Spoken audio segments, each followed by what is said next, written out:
Bahco Laplander versus Silky Gomboy versus Corona razor tooth 10-inch versus Silky BigBoy versus Sven versus carrying, an Irwin miter box type saw.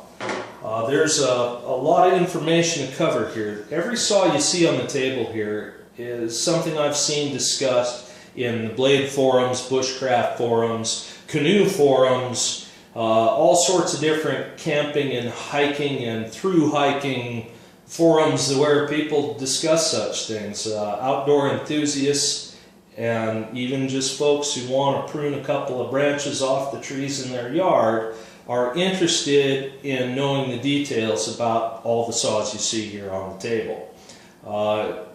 The more information you have, I think the better decision you can make. Often when I read the forums, I see people guided to perhaps something that they end up thinking does what it doesn't actually do, or just isn't going to accomplish what they need it to. Or occasionally, sometimes we'll end up with way more tool than they really need. We'll get into that when we talk about prices, but for right now, my intention is to provide you with some statistics about each one of these items, and I'll give you some, my opinion a little bit later on in the video. I'll try to tell you when I'm giving you opinion and when I'm just stating facts. So we have a lot of information to cover. Let's just get right into this. This is the Bahco Laplander. I think everyone has seen this saw who might be watching this video.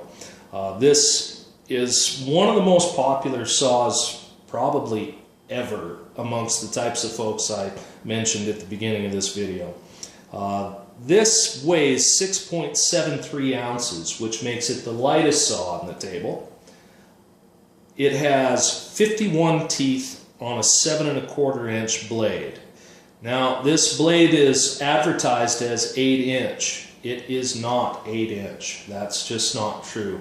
Even from the tip to the center of the pivot, it doesn't quite make 8 inches. The cutting surface from the tip to the rear of this last tooth, and this last tooth is a little buried in the handle, that is 7 1/4 inches. It's advertised as a 7 points per inch blade, and that's pretty close. Yeah, that's pretty good information there.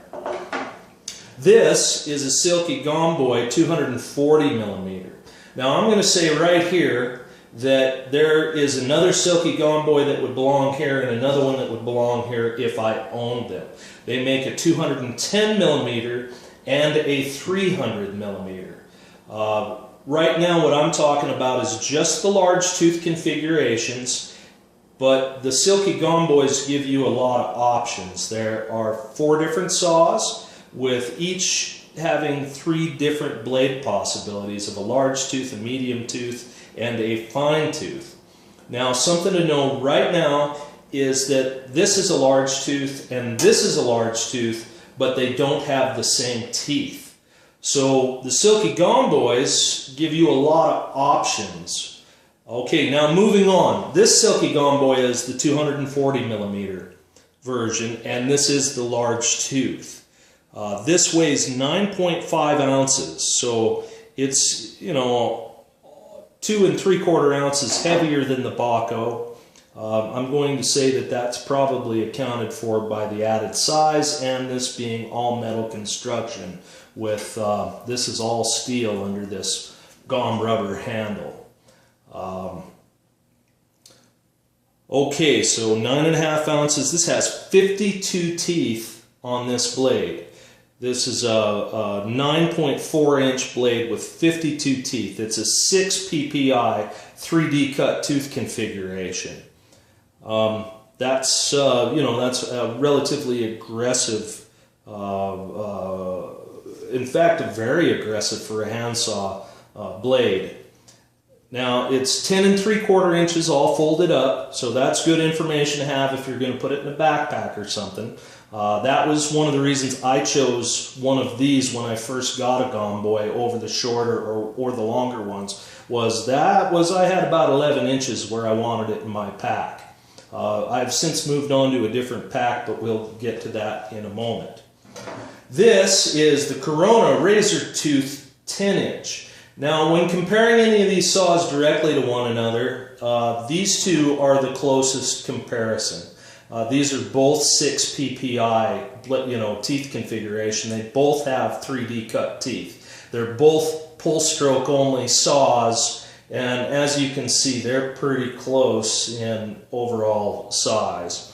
The Corona weighs 9.72 ounces, so it's a 1/4 ounce heavier than the Gomboy 240. It has 60 teeth on a 10-inch blade. And honestly, if you lay a string from here to here and follow the curve of this blade, you'll see that the actual cutting surface is pretty close to 10.1 inches. That curve gives you, that's not a straight line from here to here. There's a little extra because of the curve. There are some benefits to that curve, and not too many drawbacks, quite honestly, up to the size of wood that it's designed for. The packaging says up to a 6-inch log. 6 inches on a 10-inch saw, it's pretty legit with with aggressive teeth like this. I think arborists will tell you that about a little over 1/3 of the blade length is about as big a material as you want to be cutting. I think a lot of bushcraft guys and campers will tell you half, or maybe even just beyond half. So 6-inch log on a 10-inch blade, I think that's pretty legit personally. The Corona is 12 inches all folded up, so it's quite a lot longer folded than 240 Gomboy. And that moves us on to the 270 millimeter Gomboy. This is also what they call a large tooth configuration, but these teeth are different. These teeth are more aggressive. There are only 50 teeth on a 10.6 inch blade.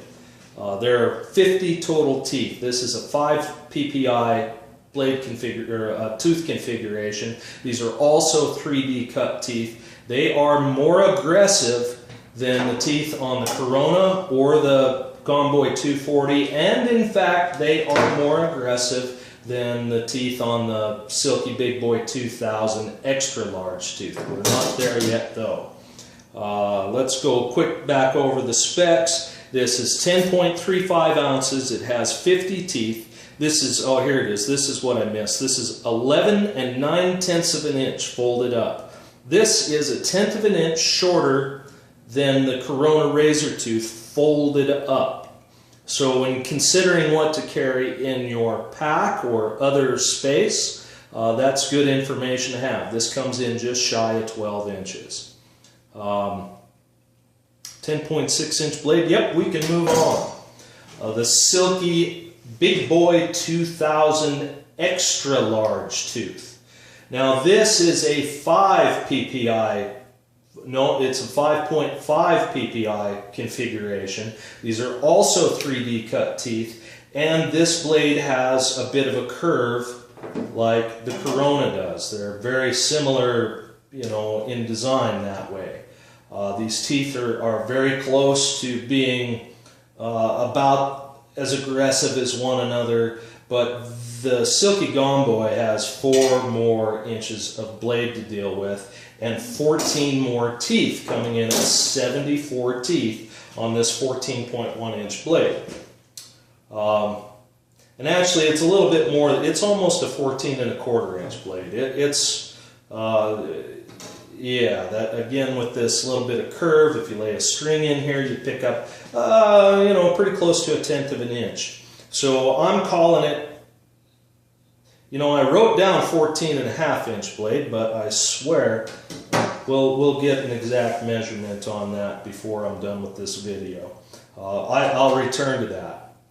Oh, no, I've got it written down twice. I'm sorry, and I apologize for wasting time on the statistics. This is really close to 14.5 inches when you lay a string in here.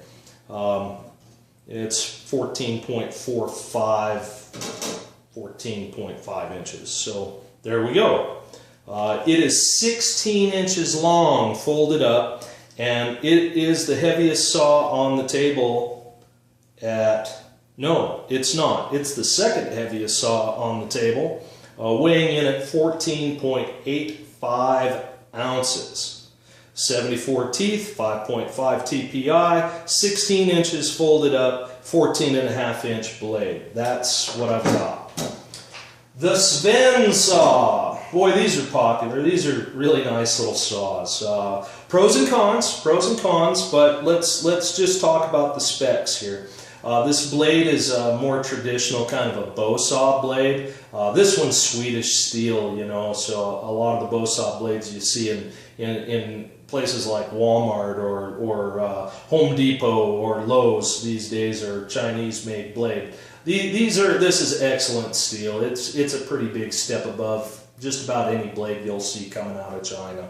The Sven Saw weighs 15 ounces. When it's all packed back into its handle, it's 17.5 inches long. So really, when this is all packed up, it's the longest item we have here. It's the heaviest item we have here. Yeah, that's not entirely true because I am going to discuss this saw a little bit. This one's about 3 inches longer just the way it sits than the Sven all folded up or all put back in its own handle here. What I like about the Sven Saw is you can hand this to somebody who has really never used any hand tools in their whole life and they can't break this. This tension blade, you know, being attached on both sides, this thing can take a lot of abuse. What I don't like about it is as you cut, you know, deeper into a log, you run out of stroke. So you really only end up using a portion of this blade. Now this is called the Sven 15. They also make a 21-inch version, but let's talk about this Sven 15 just for a second.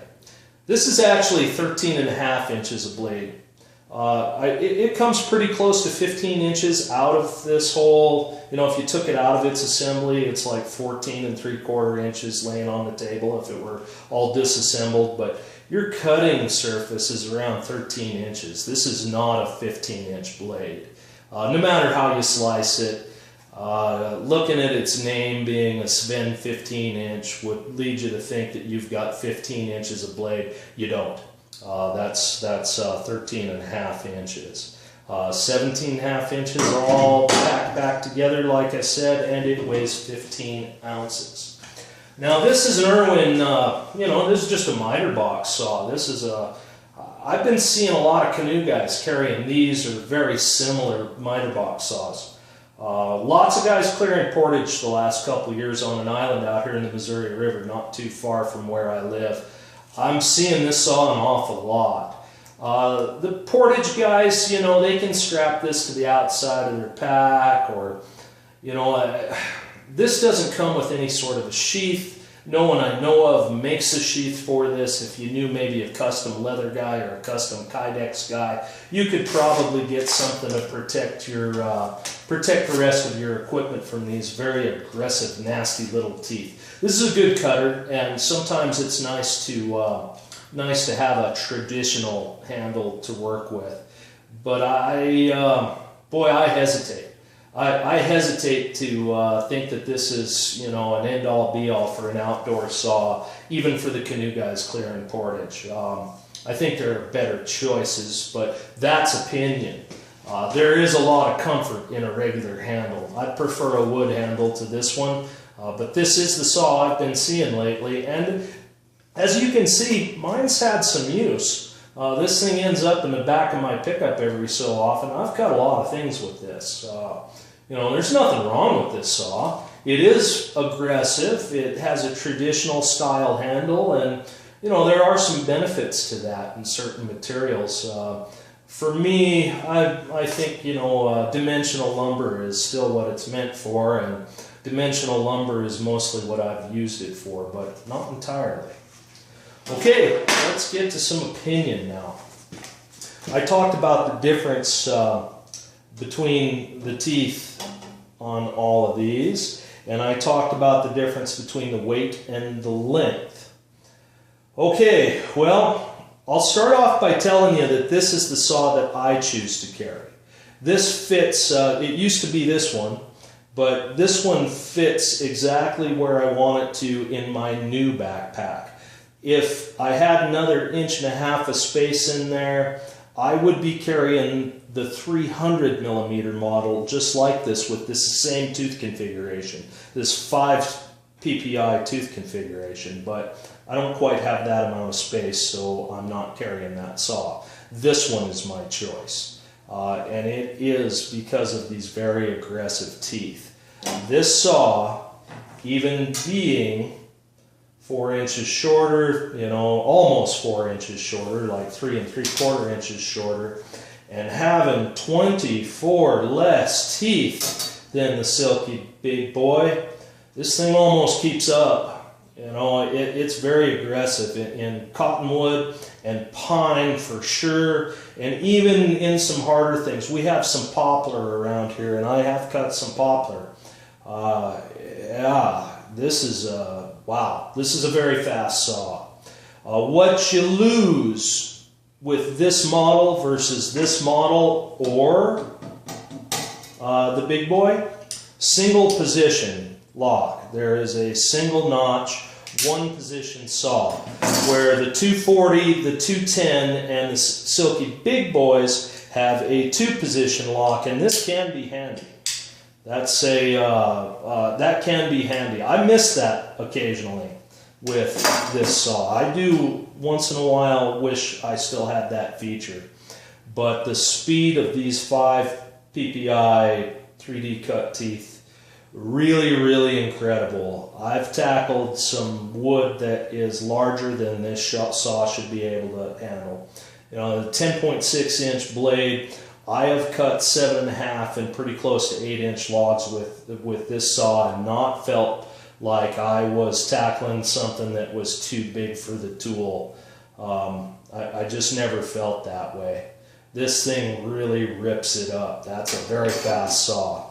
This is also a very fast saw. This blade is really, really nice. I am nothing but impressed with the Corona blades. I have another device that has a Corona razor tooth blade on it. I've got a pole, an extension pole, you know, trimming tool. It's a big pruner that's got a rope that hangs down that runs a chain drive trimmer. And then on the other side, it has one of these razor tooth blades. It's a little bit wider and, man, wicked fast, tears through greenwood like nothing you'll ever see. What's unfortunate here is the handle on the Corona 10. We've got some things to complain about here, and I am, we're going into opinion here. My opinion of this is not very high at all. I hate it. This is something you really should think about if you're thinking about buying this saw. Now you're going to tell me, oh, well, that's less than 20 bucks at Lowe's, where these are all expensive saws. Not anymore. I paid 40 bucks for this on Amazon 2 weeks ago. I paid 40 bucks for that on Amazon 2 weeks ago. I paid 40 bucks for that one on Amazon 2 weeks ago. These are all my newest. I duplicated my old saws.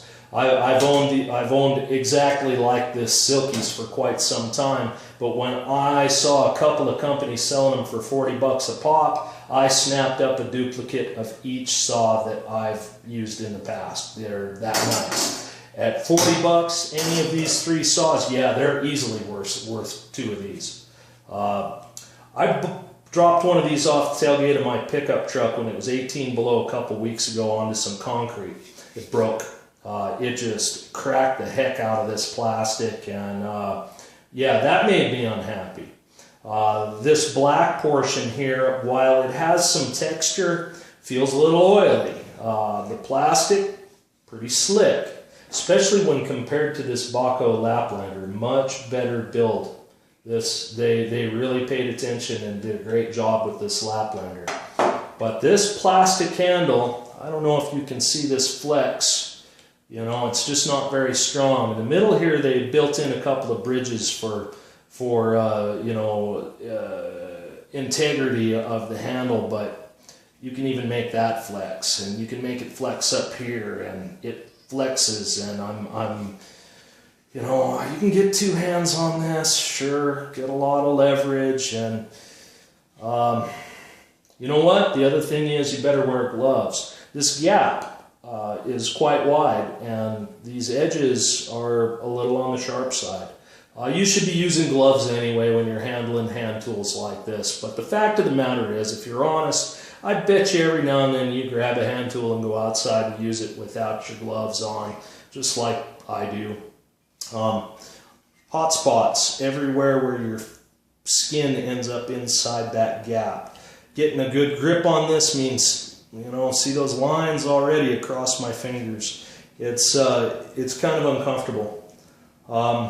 Plastic construction, although the lock is nice, it has a little metal bar that drops down into a notch just like the Silkies. It's a good lock up, fairly sturdy in the front, but this handle back here leaves a lot to be desired. Brings us to this Bahco. This Bahco, really well made. Incredibly well made, very durable. I even ran one of these over with my pickup out in the woods one time. Didn't hurt it a bit. A couple of gouges in this rubbery material. Solid lockup, locks open and closed. This also locks open and closed. None of these, you know, none of these do lock closed, but they all lock open. You know, this is a great little utility saw. For clearing a piece of brush, trimming a couple of branches off a tree in your yard, or making a cook fire. Cutting stuff that's just a little bit bigger than you want to break over your knee, you know, 2-3 inches at the most.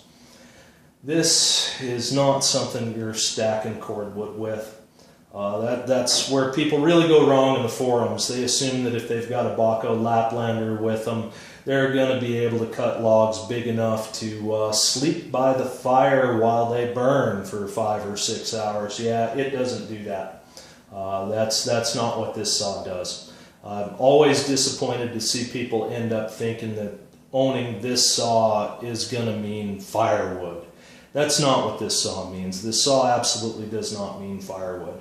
This is a great utility saw. I carry one, well, you know, all the time.